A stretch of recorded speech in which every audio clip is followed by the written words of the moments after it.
Welcome to the podcast on building your ideal body in a way that it is easy to maintain. This is what I've created in my life because that's the only way I could maintain my ideal health and body was if I found a way to make it simple, flexible, as easy as I possibly could. And that is what I want to teach you today, because my vision for women and for you listening is that you have the solutions to get to the ideal health and body that you want and maintain it, to live your life in it. And when you build this the right way, that is the result. What happens is people build this in a rushed way, or there's missing pieces, and it makes it very hard to maintain. And ultimately, women's experience of health and body is this endless, okay, I'm going to try this and try this. There's so much energy into trying new things instead of building it right from the beginning and just living and maintaining it and benefiting from good health. That's how we want to do it. And I will walk you through what that was. Now, I was the person who used to put a lot of work in, constantly trying to figure it out. And I did figure it out. And now that I understand what is really effective, I've mastered that and I coach it. So I want to break this down really simply for you, because there's this idea that you need to work really hard to get the body and the health that you want. And it does not have to be that way. In fact, I'm working less hard than a lot of people, a lot of ladies putting in a lot of work at the gym with their nutrition, all of this, and not getting as good of results. And maybe they're yo-yoing or plateauing. It's working hard is not the solution. It's working effectively. Okay. So let's dive in. Before we do, let's talk about a couple updates. I always like to give a little bit of personal life updates.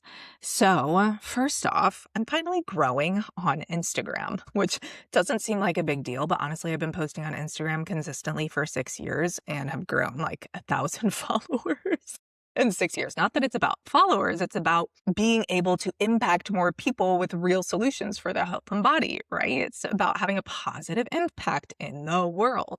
Finally, I literally recently doubled my following and it continues to grow. And this is because I took a pause and looked at, okay, what do I need to change my content? What do I need to do differently? Which is really honestly how you make progress in anything. So, I've been trying all kinds of different things and finally found something that's effective. So that's really thrilling. Another thing is some of our clients are reaching some amazing milestones in their health and body. And it's just one of the best things to hear them saying, oh my goodness, I didn't think I could ever reach this weight. And oh my gosh, I feel like I can keep going. This is so doable. I just keep going, keep making progress. Yes, exactly. So those are some updates life-wise. So let's talk about how to make this all work. So first off, what a lot of ladies are given for losing weight, getting toned, getting healthy, supporting their hormones, all of this, the reason it can feel really hard is because most quote solutions are missing pieces, or they're focused on what doesn't really move the needle. It's just like some effort. I'll never forget looking at this magazine once. And there were 4 women with different physiques. And the one with the best, quote, best physique, really toned, etc.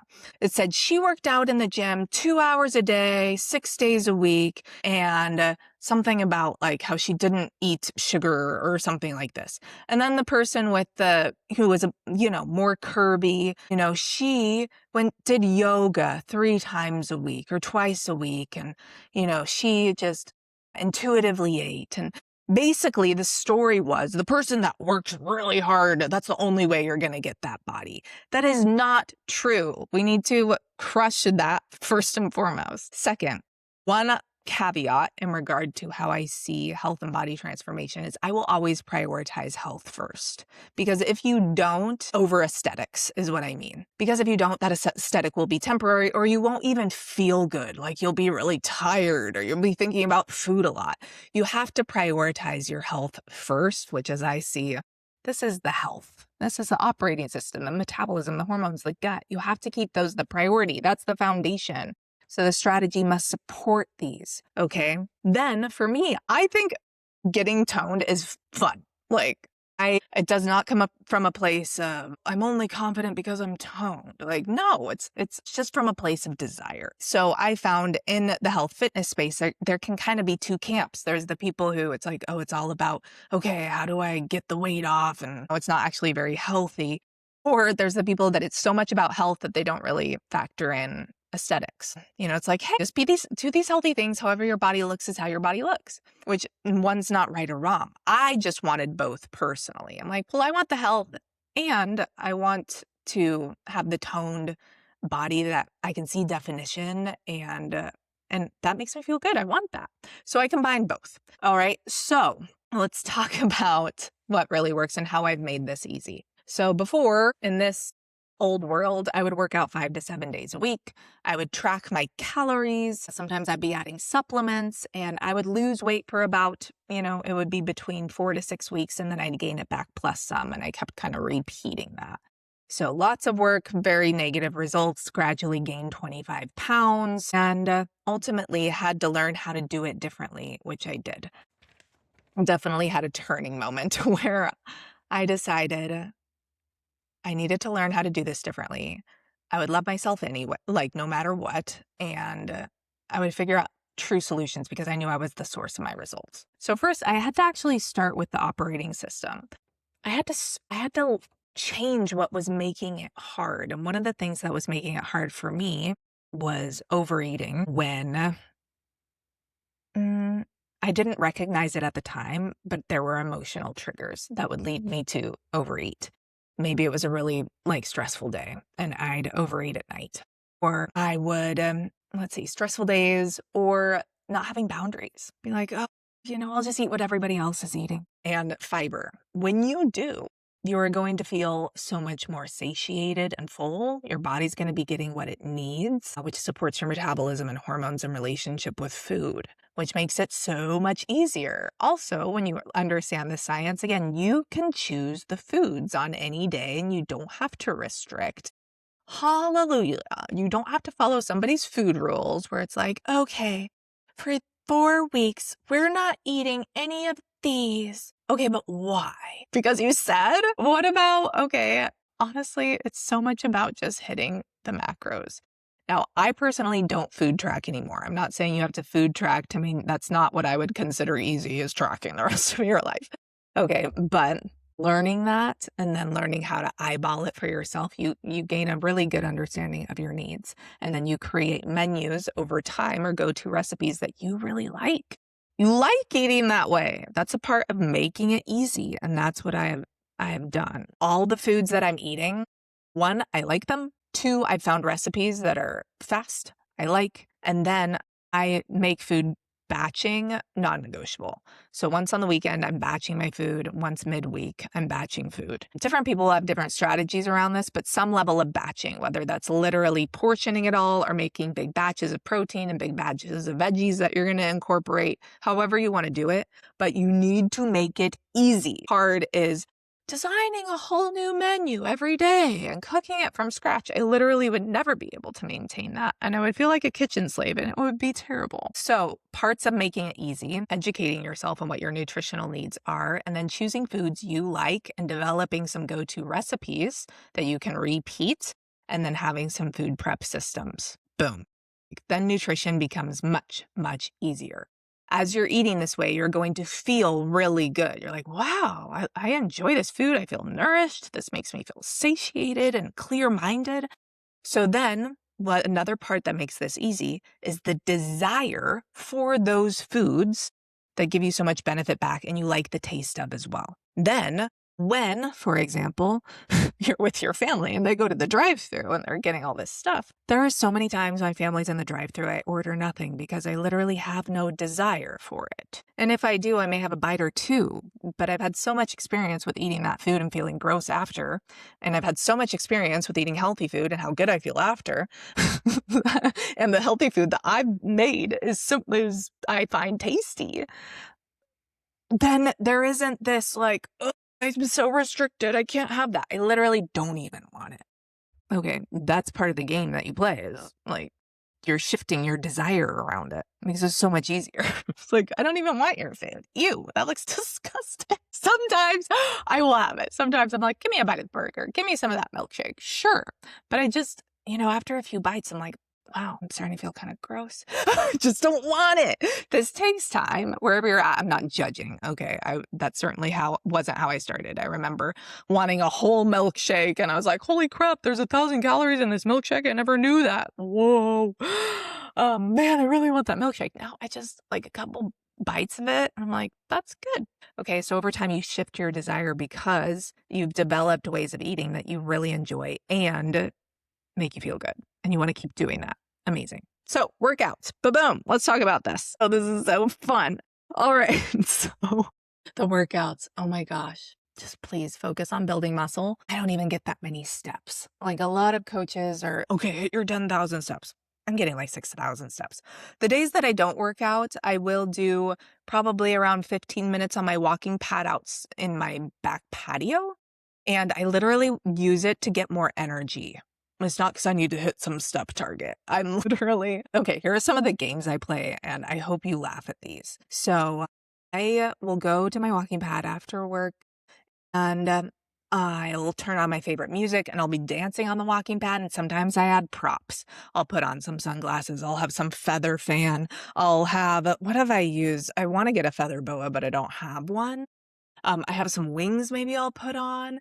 I literally just let myself process any emotions I want to process. I let myself dance. It's a good freaking time. And then I'm really blessed and I have a sauna back there. So I'll get in the sauna for, 10, 15 minutes. And that's literally like, I'll do that 3 days a week. That's it. That's my walking. And then I find I have a lot more energy after that. So then that's when I can, wrap up a few things from work. I can be present with my kids and be like in a fun energy that I'm like, oh, they're experiencing like the good parts of me, not just drained version of me.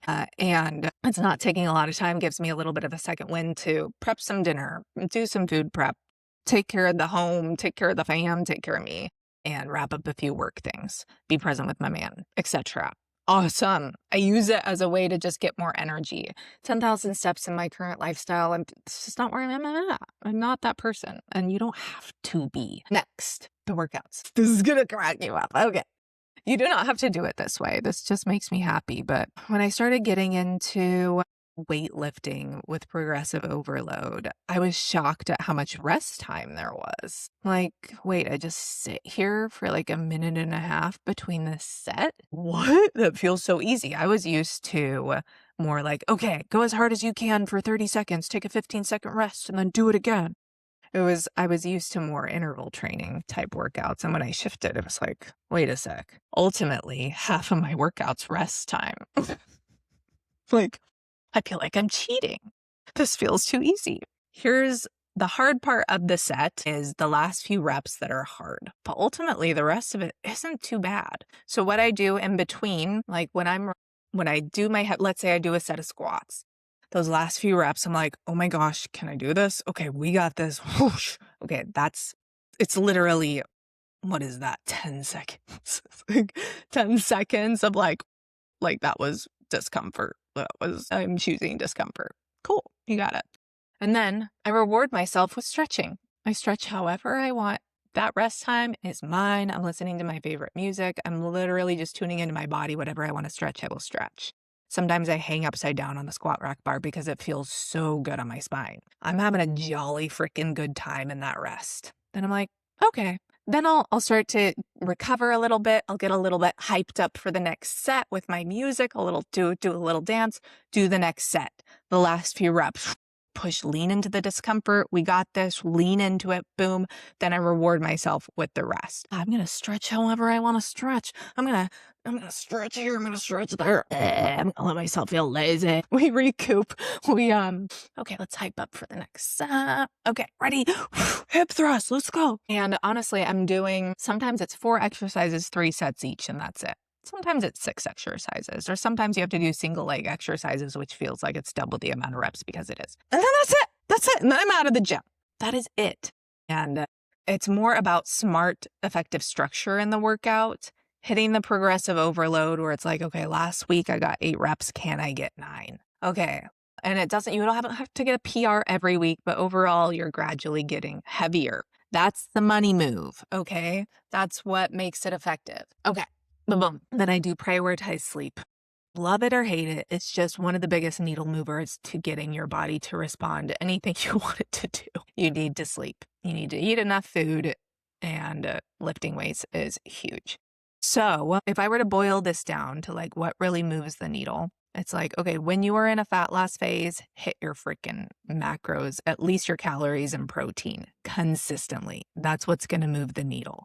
Add strength training with progressive overload, where you were intentionally, gradually lifting heavier. And please go in a lower rep range than 12 to 15. Like, can we not do that nearly as frequently? We want to work in a lower rep range, like 8 to 10 reps. We mix it up in our coaching, but you will see more results that way. If you need to get a gym membership to make this happen or get heavier weights, do. That is an investment in your health that will pay off. If you want results, I'm telling you exactly what you need to do. Next, for the love of all things holy and the love of your health, please learn how to restore your metabolism after a fat loss phase. Take fat loss in phases. That is huge.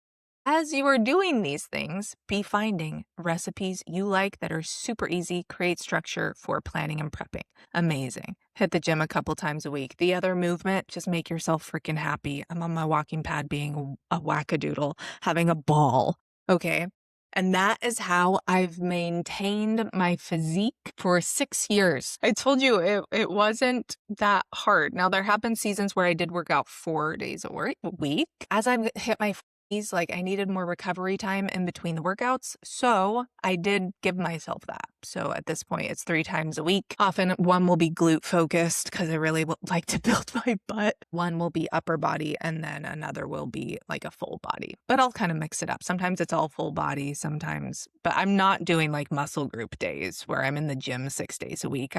I found when I started getting to the gym 5 days a week, I would have thoughts like, I can't believe I'm in the gym again. Like, my life isn't meant to be in the gym. My life is outside of the gym. I go to the gym to make my life better. It wasn't, the ROI wasn't there for me. I'm like, this isn't really helping me get better results. And I just got this sinking feeling that it's like, I don't like spending this much time in the gym. Like, I just really got sad. Isn't there a way that, like, I could spend more time with my kids than more time in the gym? And so ultimately, I kept refining this to make it easier and more enjoyable for me. So I just wanted to do it. For those workouts before, I'm never thinking, oh, I can't wait for my workout, but I know it's going to feel good. And how I design, like really leaning into the rest and being present in my body and letting myself relax. It's so good for my nervous system, those workouts. It helps me process a lot of emotion. I'm able to be so present. I'm not responding to messages. It's so good for my well-being, my mind, body, soul. I want to do those workouts, and I'm not going so frequently that I get this icky feeling in my, we have intuitive guidance where it's like, that doesn't feel good to me.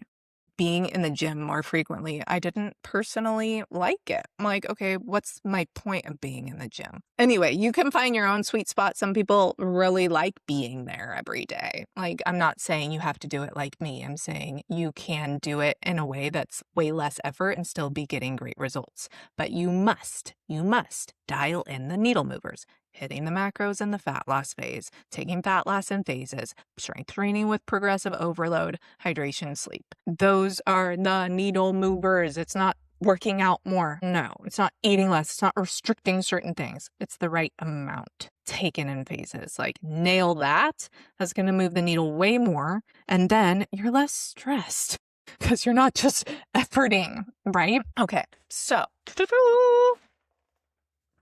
that's, if you build it to last, you can just enjoy the results. So my operating system is met in self-worth. I honor my emotions. I love myself. And this is all from a place of I want to. Next, I prioritize my metabolism, hormones, and gut. Okay, that's why you take fat loss in phases, to prioritize your metabolism. Hormones, weightlifting's great for your hormones, and I'm not over exercising, which is terrible for your hormones. Sleep, one of the best things you can do for your hormones. Also, the other thing that's great for your hormones and metabolism is eating enough freaking food and meeting your nutritional needs, not following some random food rules that just have you eat less. And then gut, we do need to prioritize the gut. So 80% whole foods. If you're healing your gut, you can get into some peptides and other protocols that for a season you're like doing some elimination. That can help. Okay, strategy. We talked about this. I already talked about this. Then this is where the peptides and supplements come in. These are amplifiers of a strong foundation. Okay, so I just started CMAX, which is actually for neurological support so that I have more focus in a day. I'm like really excited. But I'm not, everything else is good. Anyway, I don't want to go into peptides today. Supplements.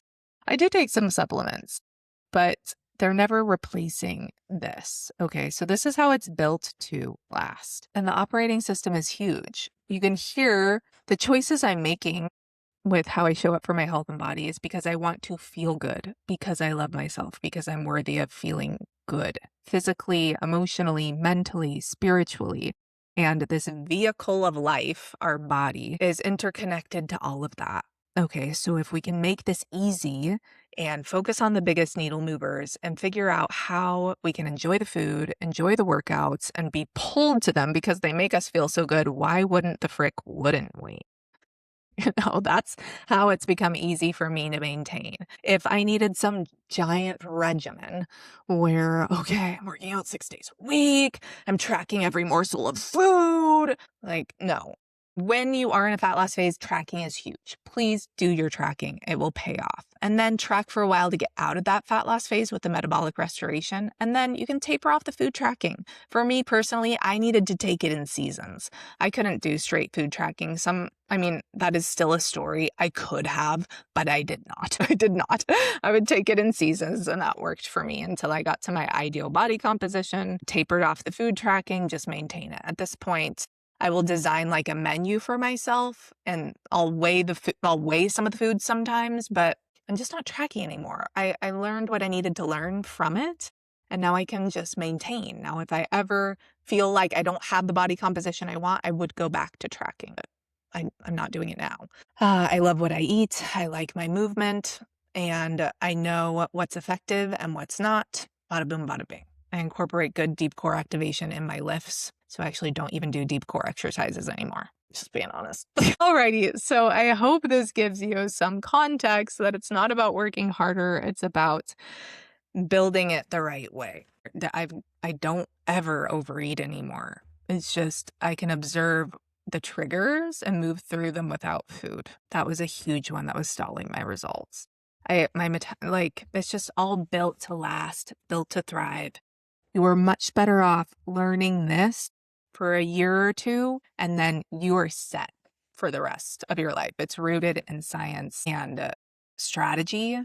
Whereas this, it's like you could be endlessly putting in effort and never get there and feel terrible. Okay, so while this does take learning, looking inward, shifting how you're operating and doing this, fat loss in phases, I'm guessing some people think, well, that's going to take a long time. What's the rush, Ginger? Do you want it to go fast or do you want it to last? Let's have it last for the rest of your life and experience your life living in that instead of continually making progress, regressing over time, creating worse and worse health. Let's not do it that way. All right, if you have questions, let me know. Also, this is what I'm implementing in the Summer Lean Out protocol, or there's our traditional coaching container. So if you want support on any of this, you can always reach out to me and say coaching. You can find me on Instagram at its.jessicajoy. And we can chat and see if this is a good fit for you, where we can customize all of that to you so you're getting great results while building it to last. All right, I love you.